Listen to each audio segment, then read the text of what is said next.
কলকাতা লিগের প্রথম ম্যাচেই গোল পেয়েছেন ইউনাইটেড স্পোর্টস ক্লাবের দীপেশ মুর্মু।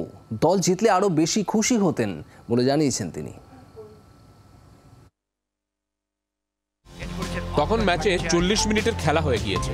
ডায়মন্ড হারবারের কাছে 1 গোলে পিছিয়ে ইউনাইটেড স্পোর্টস। তখনই ডান পায়ের লং শটে গোল করে দলকে সমতায় ফেরান ইউনাইটেড স্পোর্টসের দীপেশ মুর্মু।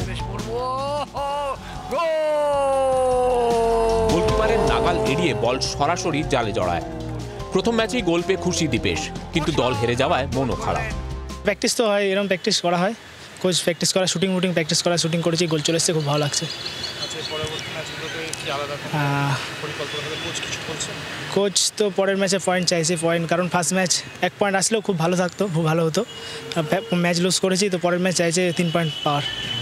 প্রথম ম্যাচের আগে প্রস্তুতির জন্য খুব বেশি সময় হাতে পাননি বলে জানিয়েছেন দীপেশ।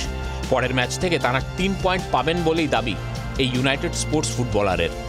ক্যামেরায় দীপের সঙ্গে অর্কদীপ্তের রিপোর্ট, জি 24 ঘন্টা। বাংলার আওয়াজ, বাঙালির আবেগ, জি 24 ঘন্টা।